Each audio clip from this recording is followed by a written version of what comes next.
올해는 특별히 성탄절이기도 하면서 또 12월의 마지막 주일이기도 합니다. 매해 맞이하는 성탄이지만 올해 더욱 특별한 이유는 코로나 상황에 우리가 안주하지 않고 3월부터 이제 새롭게 시작된 이 사역 속에서 특별히 어떻게 하면 우리가 계속 이 자리에 안주하려는 마음들, 또 여러 가지로 힘든 일들이 많이 있다 보니까 이렇게 무기력해지고 마음과 생각이 이렇게 자꾸 깔아앉는데, 그걸 좀 극복하고 좀 영적으로 성장할 수 있는 방법이 없을까 많이 고민하고 우리 모든 성도들이 함께 고뇌했는데요. 그러면서 1학기를 시작하면서 영적 성장을 위한 신앙 강좌와 또 성장반 훈련을 함께 이렇게 시작했습니다. 그때는 좀 힘들었어요. 사실은 모이는 것 자체가 굉장히 버겁게 느껴졌기 때문입니다. 그럼에도 불구하고 하나씩 조금씩 그 걸음을 내디뎠습니다. 그리고 2학기를 시작하면서요, 다시 한번 또 용기를 내서 오랜 시간 멈춰 있었던 다락방 소그룹을 함께 시작했습니다.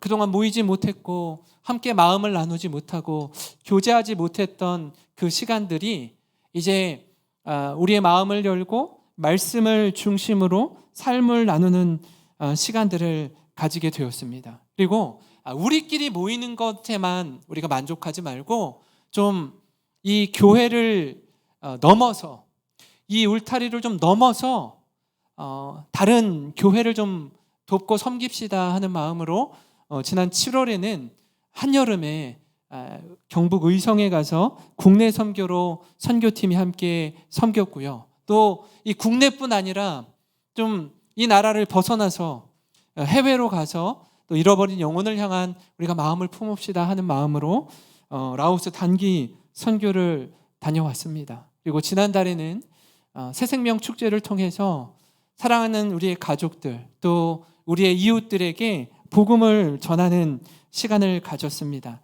이 모든 것이 가능할 수 있었던 건 우리를 구원하기 위해 이 땅에 오신 예수님, 그 예수님에 대한 은혜와 감격을 누리기 때문에 힘을 다하여서 우리가 사명을 감당한 줄 믿습니다. 그리고 앞으로도 이 하나님의 심정으로 주님의 마음을 본받아서 이 일에 힘쓰는 우리 영생교회 믿음의 공동체가 되기를 주님의 이름으로 축원합니다. 오늘은 성탄절 아침입니다. 이전에 그 늘 꿈꾸었던 화이트 크리스마스가 있잖아요. 근데 올해는 여한이 없죠, 여러분. 그죠? 아주 그만 좀 내렸으면 좋겠다 할 만큼 아주 눈이 부었습니다. 이 전라도 지역에만 부은 거예요. 제가 경기도도 가보고 이렇게 가봤더니 거의 눈이 안 왔어요. 우리에게 정말 잊지 못할 특별한 성탄절인데요.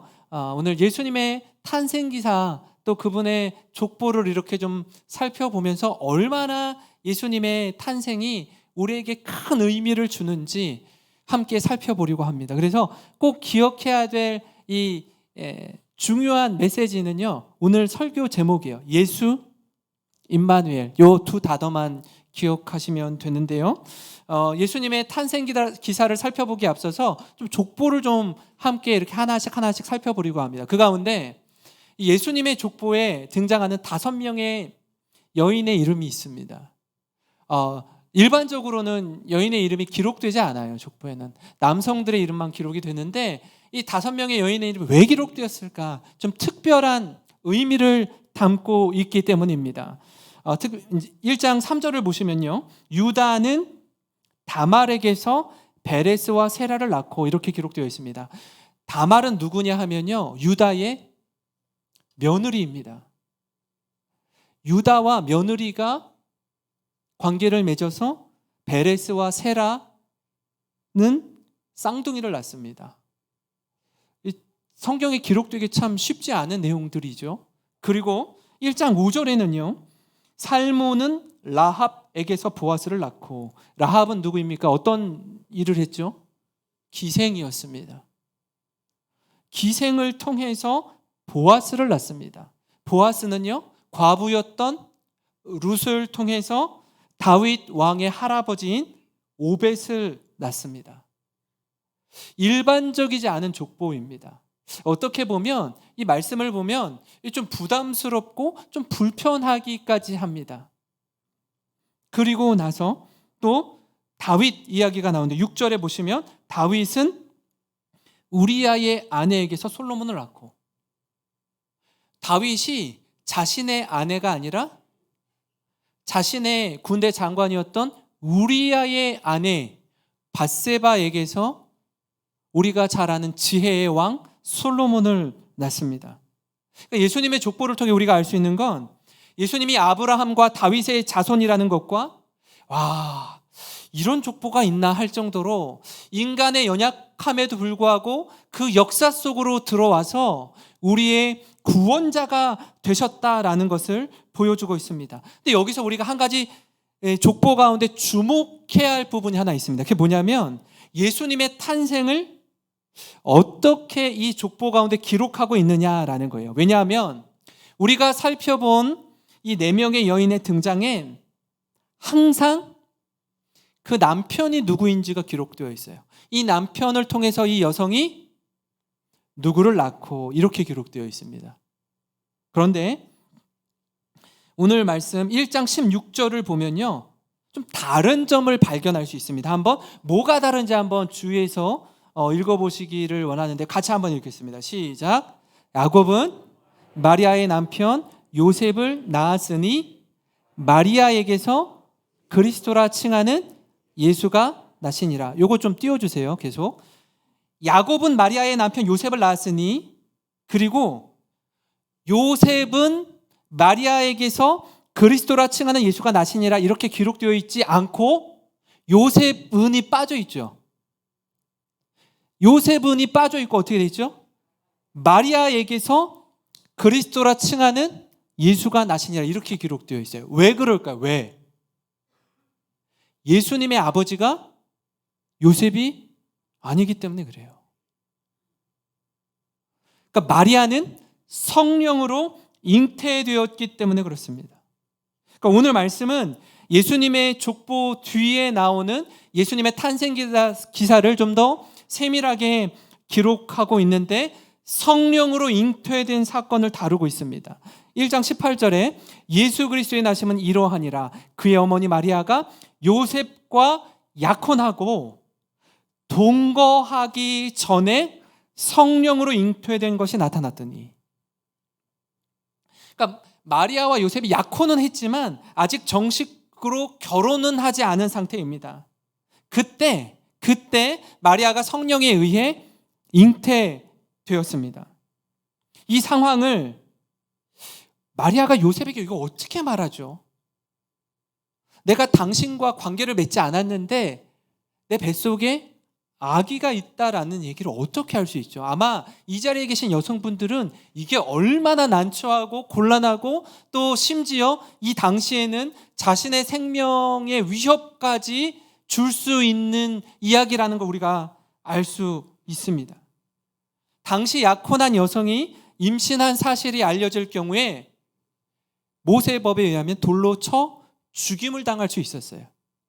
근데 이걸 남편에게 말한다고요? 너무나 힘든 일입니다. 얼마나 떨렸을지 여러분 그 심정을 헤아려 보면 좋겠습니다. 그리고 어느 날 마리아가 요셉에게 이렇게 말하는 겁니다. 내가 지금 임신을 했다고. 근데 이게 성령으로 잉태된 거라고. 남자 입장에서는요, 도저히 납득이 가지 않는 이야기입니다. 있을 수가 없는 일이에요.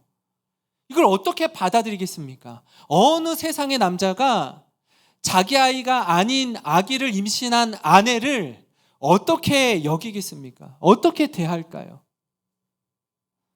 이 요셉이 이 이야기를 오픈하고 많은 사람들에게 공개적으로 알려버리면 어떤 일이 일어나죠?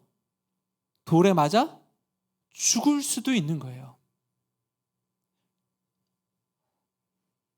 그래서 그가 결정한 자신의 최선, 자신이 할 수 있는 최선이 뭐였죠? 가만히 끊고자 했다라고 기록을 하고 있는데, 이 말을 풀면 이 약혼을 조용히 파기하는 것으로 관계를 끊고자 했습니다. 그가 할 수 있는 최선이었습니다. 우리 여기까지다. 더 이상은 어렵겠다라고 하는 거예요. 여러분, 그때 그 마리아의 이 말을 확신에 차도록 해주는 주의 천사, 주의 사자가 요셉의 꿈에 나타나서 마리아의 말이 맞다. 어떤 특정한 사람이 아니라 너의 아내 데려오기를 두려워하지 말아라. 내 아내가 임신한 그 아기는 성령으로 잉태되었다라고 말하는 겁니다. 게다가 태어날 아기의 이름마저 지어주는데요, 바로 우리가 아는 예수라는 말입니다. 이처럼 이 예수님의 탄생 기사를 통해서 깨닫는 두 가지를 좀 같이 나누려고 하는데, 그 첫 번째는 뭐냐면요, 예수님은 우리를 구원하시기 위해 이 땅에 오셨다라는 겁니다. 주의 사자가 요셉에게 이렇게 말합니다. 21절입니다. 아들을 낳으리니 그의 이름을 예수라 하라. 예수님 이름의 뜻은 그가 자기 백성을 그들의 죄에서 구원할 자이심이니라 하니라. 예수님의 이름의 뜻이 뭐죠? 자기 백성을 저희들의 죄에서 구원할 자다라는 것입니다. 그러니까 예수님의 이름은요, 간단하게 얘기하면 구원자라는 뜻이에요. 구원자. 이 예수님의 이름의 뜻을 구약에서도 같은 뜻을 가진 다른 이름을 우리가 찾을 수 있는데, 구약의 모세의 후계자가 누구였죠? 모세의 후계자? 여호수아입니다. 여호수아도 예수님의 이름과 같은 뜻입니다. 그리고 하나님이 너는 가서 음란한 여인을 만나서 그와 결혼하라고 한 선지자가 있습니다. 누구죠? 호세아입니다. 여호수아, 호세아, 예수 다 같은 뜻입니다.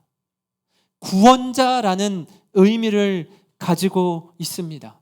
우리를 위해서, 우리 죄를 위해서 이 땅에 육신을 입고 오신 하나님의 아들, 독생자 예수 그리스도, 성부 하나님, 성자 하나님, 성령 하나님, 이 삼위 하나님 가운데 성자 하나님께서 이 땅에 육신을 입고 오셨다라고 성경이 기록하고 있는데요, 요한복음 1장 14절을 보시면 말씀이 육신이 되어 우리 가운데 거하심에 우리가 그의 영광을 보니 아버지의 독생자의 영광이요 은혜와 진리가 충만하더라.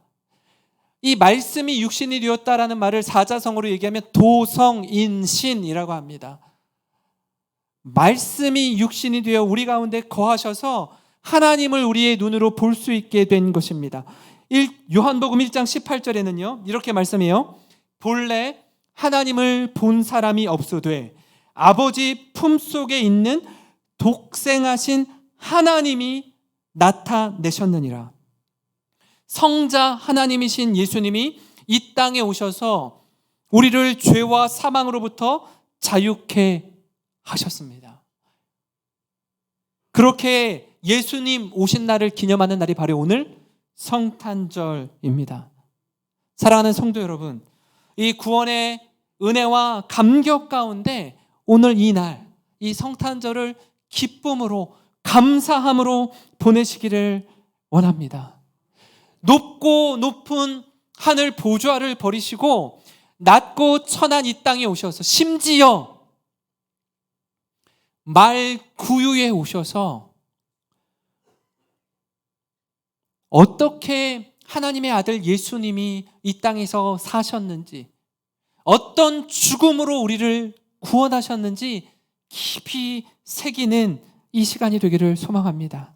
그래서 다른 그 무엇보다도 예수님의 탄생과 죽으심을 통해서 우리가 깨닫는 것들, 예수 믿는 우리가 앞으로 어떻게 살아야 되는지, 또 어떻게 죽어야 하는지를 보여주는 이 정신을 본받아 그분의 마음을 본받아 사는 저와 여러분이 되기를 주님의 이름으로 축원합니다.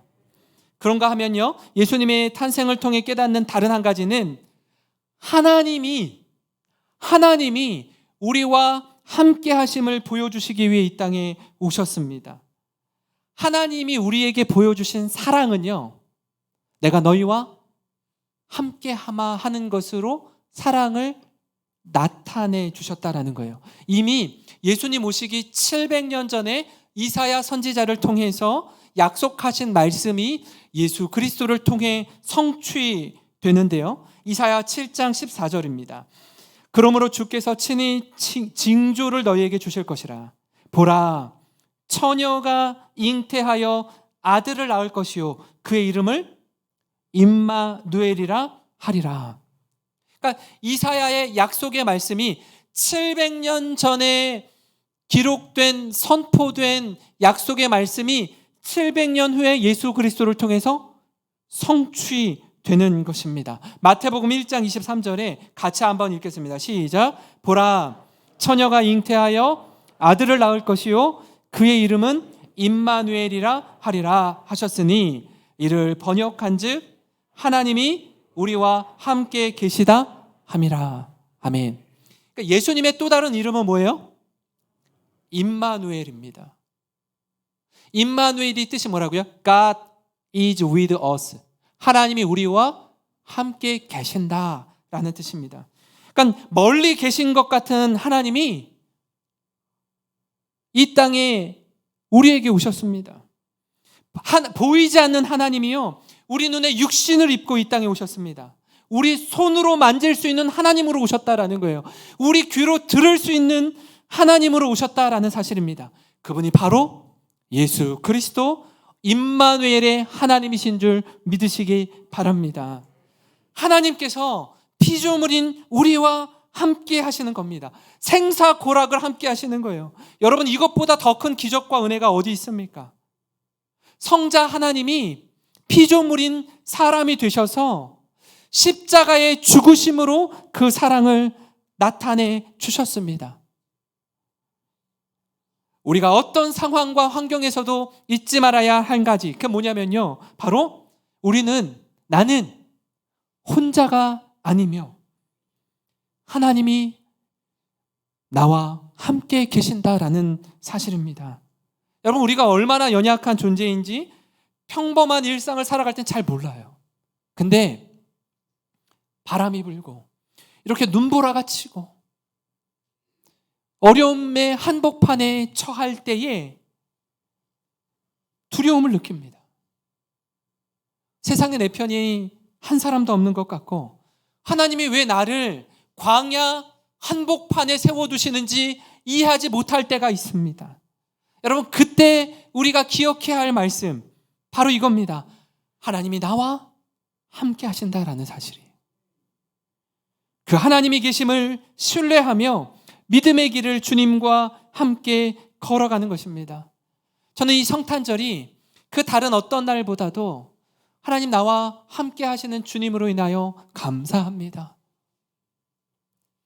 주님 이 땅에 보잘것없는 우리들을 생명같이 사랑하셔서 구원의 은혜를 베푸시기에 오신 예수님, 그 구원의 은혜와 감격을 마음속에 깊이 생각하면서 하나님, 우리가 드릴 수 있는 가장 보배로운 것들 주님께 아낌없이 내어드리기 원합니다. 황금과 유향과 몰약을 드렸던 동방박사들처럼 하나님, 우리의 가진 삶의 전부를 내어드리며 주님과 함께 동행하겠습니다. 이 믿음의 고백이 우리의 고백이 되기를 주님의 이름으로 축원합니다. 우리 같이 기도드리겠습니다. 살아계신 하나님 아버지, 감사합니다.